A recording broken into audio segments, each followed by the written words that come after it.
Welcome back friends. சூப்பரான update. இன்னும் வரக்கூடிய எபிசோடு வேறு லெவலான எபிசோடு.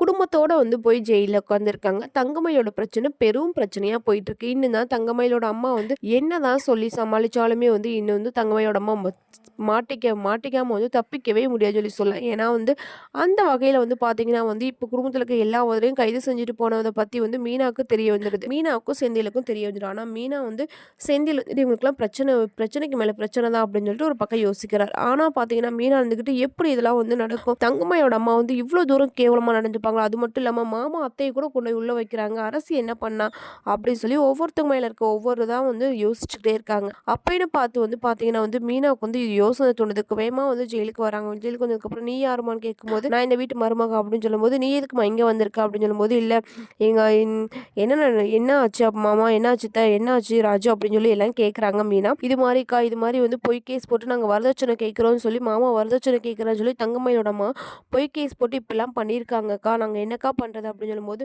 ஓ அப்படியா அப்படியா நடக்குது, சரி வீடு பார்த்துக்கலாம், நான் பார்த்துக்கிறேன், வீடுங்க எதை பற்றி கவலைப்படாத நான் பார்த்துக்கிறேன் அப்படின்னு சொல்லுவாங்க. உடனே தங்கமயில அம்மா கிட்ட போய் இதெல்லாம் உங்களுக்கு நடுக்குமா, இதெல்லாம் நியாயமா, இல்லை நீங்கள் ஏன் இப்பெல்லாம் பொய் பேசிட்டு அலையிறீங்க, இதெல்லாம் உங்களுக்கே ஒரு நியாயமா, இப்பெல்லாம் கேவலமாக பொய் பேசுகிறவங்களுக்குலாம் அறிவே இல்லையா அப்படின்னு கேட்குறாங்க. இதில் என்ன எங்களுக்கு கேவலம், அது உண்மை தானே சொன்னோம் அப்படின்னு.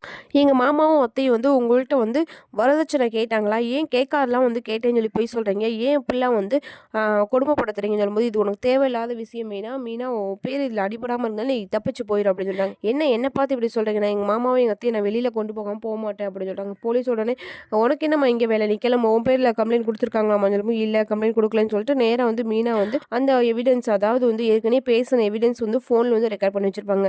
இப்போ நான் ஒரு எவிடன்ஸ் காட்டேன் அது போதுமான்னு சொல்லும்போது காட்டுங்க பார்க்கலாம் அப்படின்னு சொல்லி காட்டுறாங்க. எவிடன்ஸை காட்டும் போது பார்த்தா அந்த எவிடன்ஸில் பார்த்தா ரொம்பவே நல்லா மாட்டிக்கிறாங்க. என்னன்னு சொல்லி பார்த்தா இந்த நகையில் பாதி நகை போலி நகை, அதாவது போட்டிருக்க 50 பவுன் 100 பவுனில் பார்த்தீங்கன்னா வெறும் 10 பவுன் தான் நல்ல செயினாக இருக்குது, அப்புறம் எல்லாமே போலி செயின் தான். இதை பார்த்து ரொம்பவே அதிர்ச்சி ஆகிறாங்க. அது மட்டும் இல்லாமல் குடும்பத்தில் இருக்க எல்லா பேத்துக்குமே இது சாக்காக இருக்குது. ஏன்னா எல்லாத்துக்குமே இப்போ தான் ஃபஸ்ட்டு தெரியுது, எல்லாத்துக்குமே இது ரொம்பவே பெரிய சாக்காக இருக்குது. என்னன்னு பார்த்து என்ன ஆச்சுன்னு சொல்லி பார்த்தா இந்த மாதிரி நடந்துருச்சு. இதில் ரொம்பவே யோசிக்கிறாங்க, ஐயோ என்னடா இப்படி ஆயிடுச்சு அப்படின்னு சொல்லிட்டு. அது மட்டும் இல்லாமல் பார்த்தீங்கன்னா ரொம்பவே நடந்துருச்சு அப்படின்னு சொல்லிட்டு தங்கமயில் அவங்க அம்மாவும் அப்பாவும் அவங்க ஜெயிலுக்குள்ளே தூக்கி போட்டாங்க.